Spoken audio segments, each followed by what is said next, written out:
नमस्कार प्यारे बच्चों, लक्ष्मण क्लासेस में आपका स्वागत है। और हम पढ़ने वाले हैं अभी कक्षा 10 का गणित। उसमें प्रमेय पढ़ेंगे हम, अंकगणित की आधारभूत प्रमेय, यह प्रमेय का।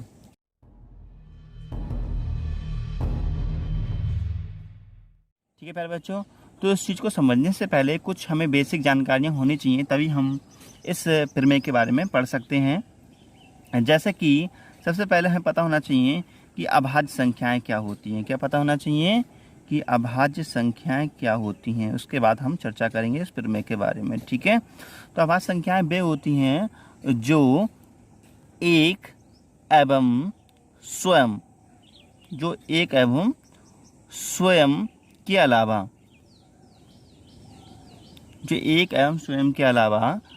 किसी और से विभाजित ना हो,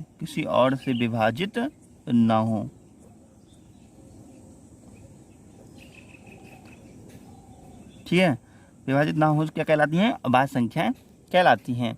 उदाहरण के लिए हम बात करें तो जैसे कि 2, 3, 5 और 7, 11, 13, 17, ये सब क्या हैं?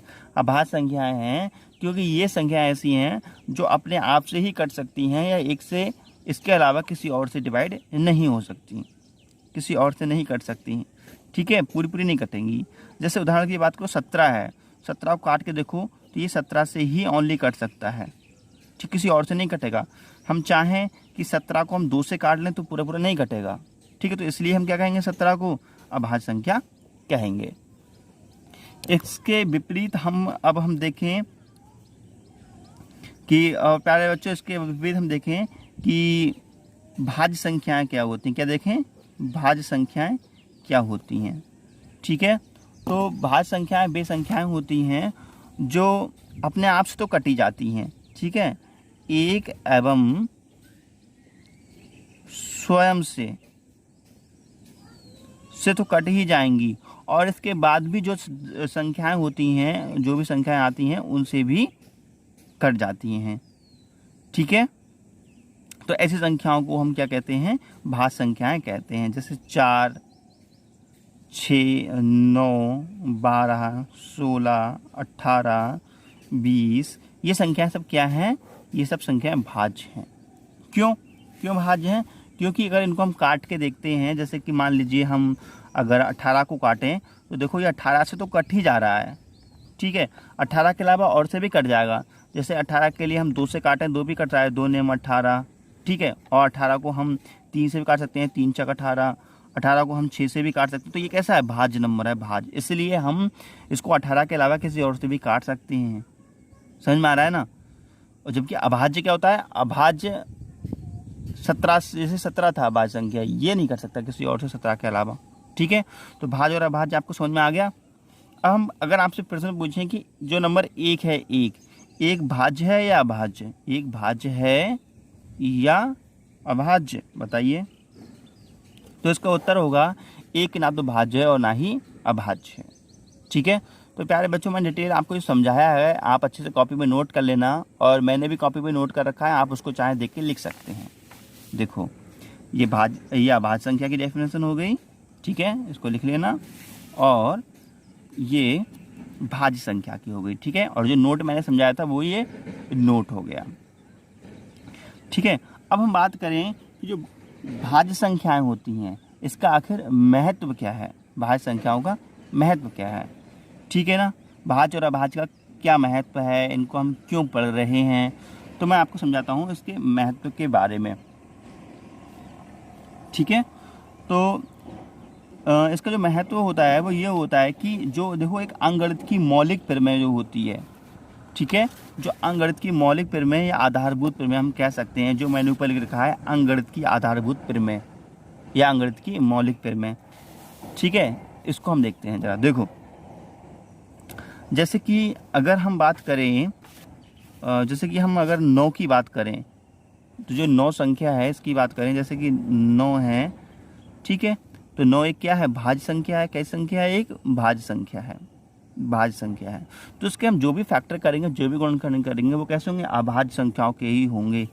ठीक है, देखो 3 3 9 और 3 एकम 3, तो जो फैक्टर आएंगे 3 गुणे 3, तो 3 गुणे 3 ये कैसे हैं, ये सारे के सारे कैसे हैं, अभाज्य संख्याएं हैं, अभाज्य संख्याएं हैं।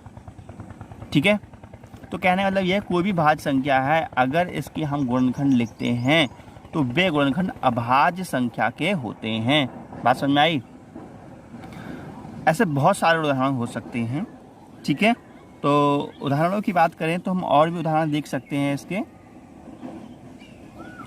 तो इसके उदाहरण जैसे कि बात करते हैं 72 की, या हम बात करते हैं 120 नंबर ले लो, 120।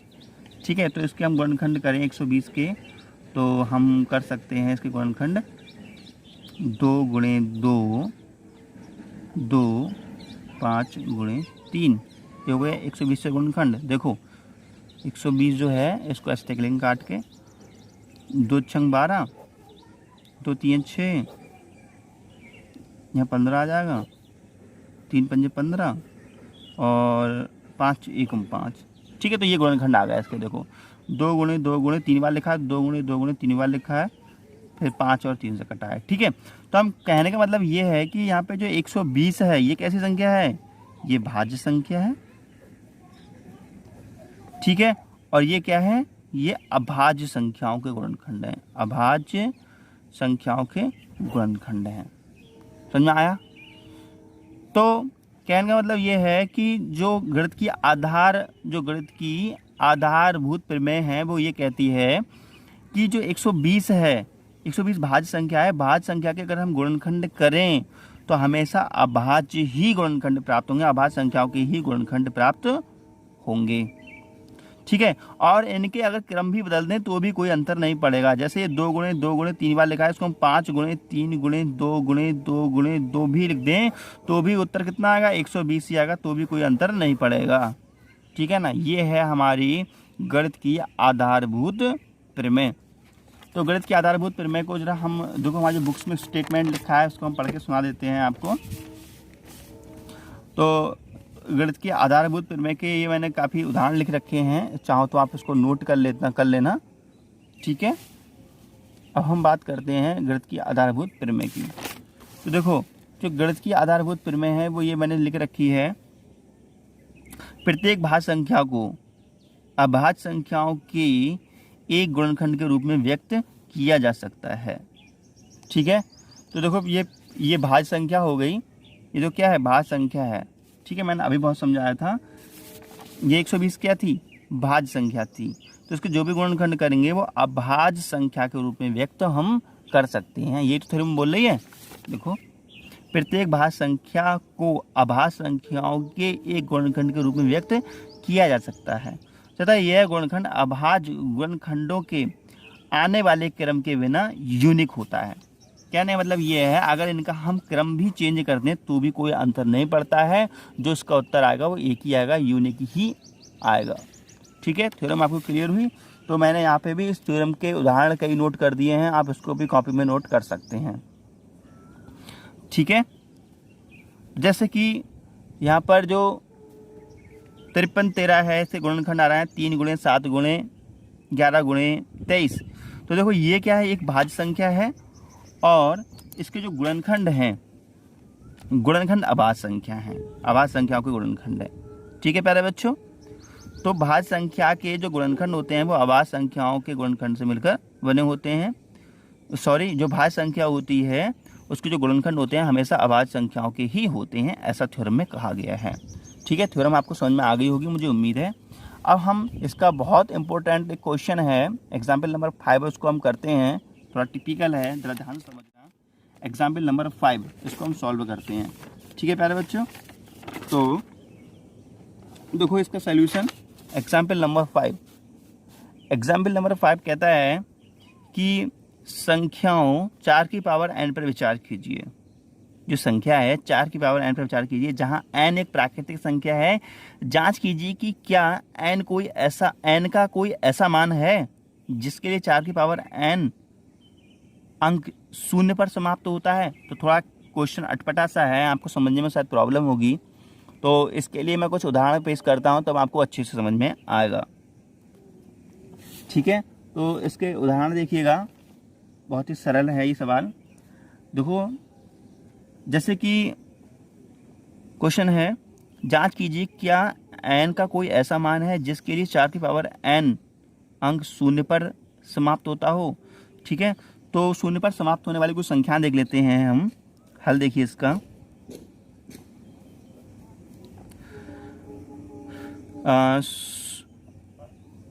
शून्य पर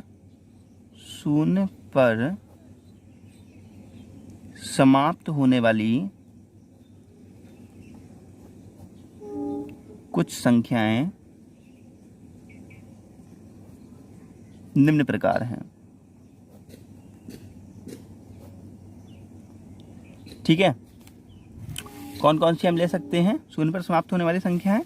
तो देखो, जैसे कि 10, 20, 30, 40, ये सब क्या हैं?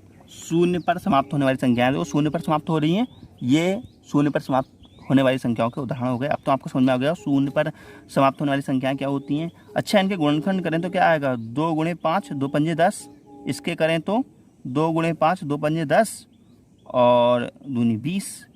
ठीक है, 30 के करें तो क्या आएगा? ऐसे साइड से कर लेता हूँ, तो 2 एकम 2, 2 पंजे 10, 3 पंजे 15 और 5 एकम 5। तो इसका आ जाएगा 2 गुणे 5 गुणे 3। और 40 के गुणनखंड करें तो क्या आएगा? अगर 40 के हम गुणनखंड करते हैं तो क्या आएगा? देखो जरा, 2 दूनी 4, 10 आएगा यहाँ पर, 5 और ठीक है। तो इसका आ जाएगा, करने का मतलब इसका आ जाएगा, देखो 2 गुणे 5 गुणे, ठीक है ना, 2 गुणे 5 गुणे 2 गुणे 2, कैसा भी क्रम लिख लो, उससे कोई दिक्कत नहीं। ठीक है, तो कहने का मतलब ये है सभी में 2 गुणे 5, 2 गुणे 5, 2 गुणे 5, 2 गुणे 5 आ रहा है।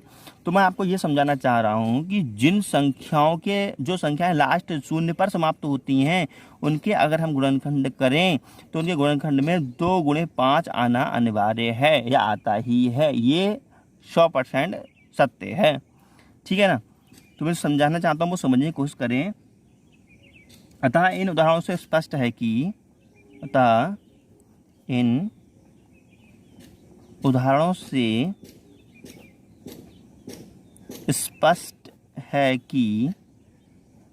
इन उदाहरणों से क्या स्पष्ट है? इन उदाहरणों से ये स्पष्ट है कि जो संख्याएं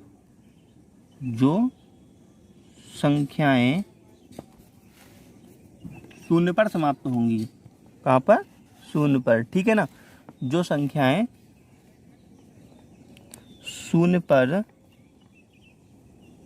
समाप्त होंगी उनके गुणनखंड में 2 गुणे 5 जरूर आएगा या अवश्य आएगा, जरूर होगा या जरूर प्राप्त होगा। बात समझ में आई? अगर कोई भी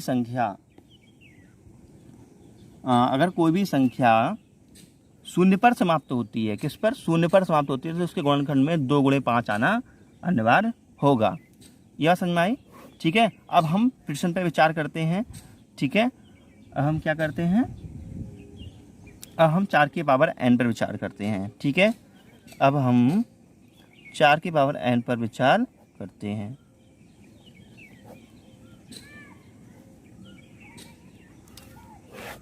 ठीक है, तो 4 की पावर n, तो क्वेश्चन क्या कह रहा है, ध्यान समझो।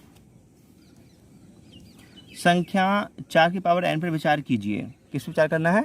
4 की पावर n पर विचार कीजिए, जहां n एक प्राकृतिक संख्या है। जांच कीजिए कि क्या n का कोई ऐसा मान है, यहाँ समझो कि क्या n का कोई ऐसा मान है जिसके लिए 4 की पावर n, n का कोई ऐसा मान है जिसके लिए 4 की पावर n अंक शून्य पर समाप्त हो। ठीक है, तो हम चेक करते हैं।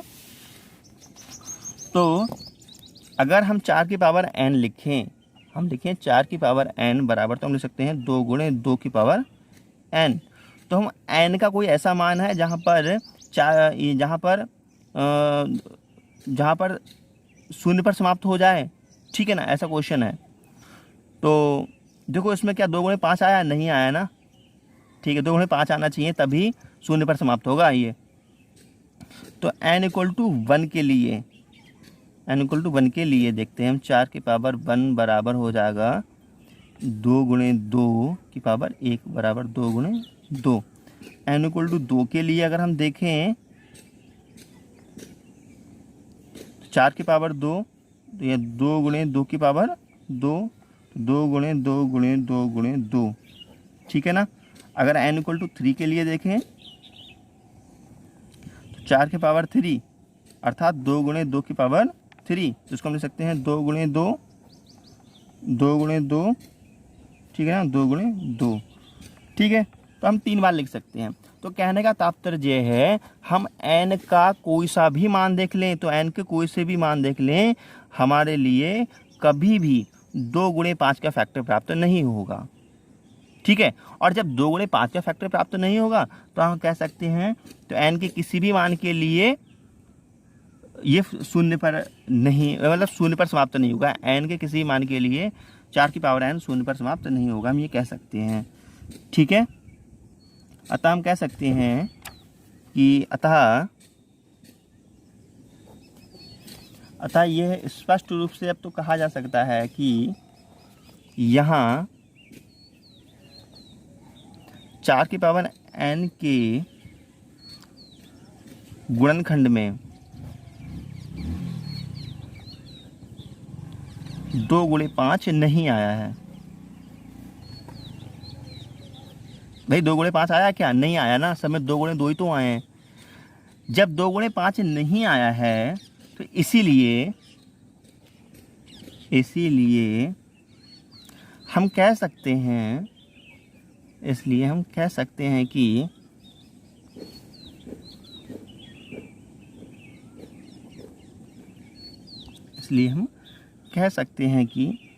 कि n के किसी भी मान के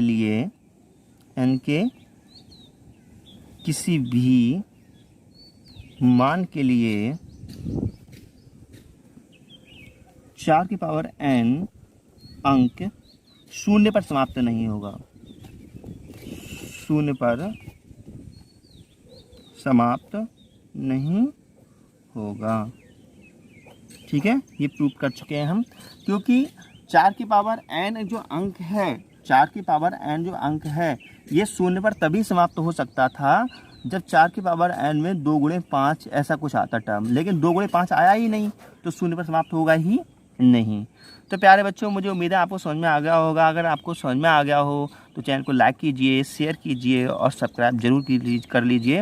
ये क्वेश्चन मैंने जो कराया है ये लॉन्ग जरूर लगता होगा आपको, लेकिन समझ में 100% आ गया होगा। आप इसको नोट कर लेना, शुरू से देख लो, ठीक है।